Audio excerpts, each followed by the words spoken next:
Diangkat dari kisah nyata, 10 tahun adalah waktu yang cukup lama untuk membuat besi berkarat, namun tidak cukup lama untuk menghapus noda di ingatan Udin. Malam itu, saat ia masih berusia 8 tahun, dunia seolah berhenti berputar.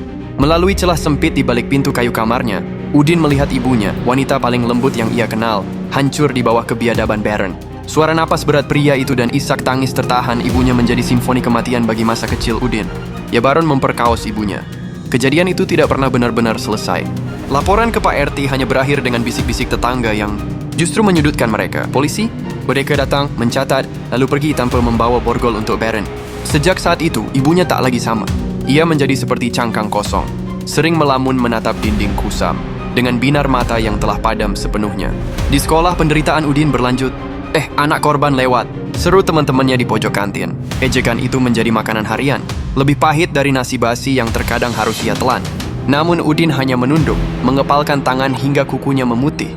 Di dalam hatinya, ia sedang membangun sebuah monumen dendam. 10 tahun kemudian, Udin bukan lagi bocah kecil yang gemetar. Bahunya telah melebar, dan tangannya sudah cukup kuat untuk menggenggam takdirnya sendiri.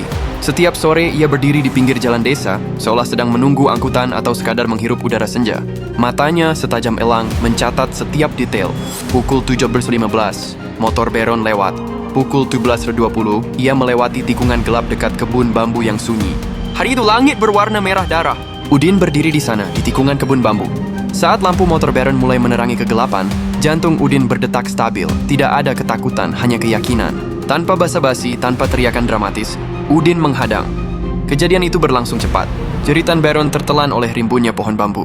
Dalam hitungan menit, hutang 10 tahun itu dibayar lunas. Udin menatap tubuh yang tak bernyawa itu dengan tatapan hampa, seolah baru saja menyelesaikan tugas kasar yang membosankan. Ia pulang dengan langkah santai. Disandarkannya kepalanya di pangkuan ibunya yang sedang duduk di kursi goyang.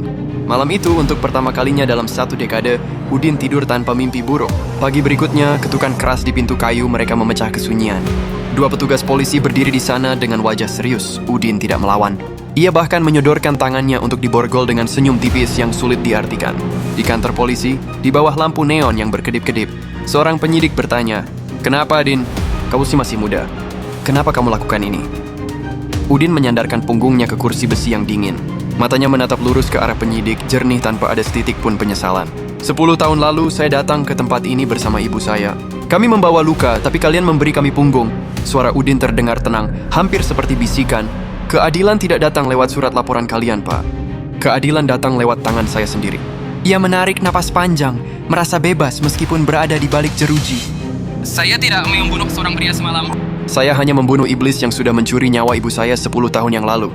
Sekarang, silakan hukum saya sesuka kalian. Tugas saya sudah selesai.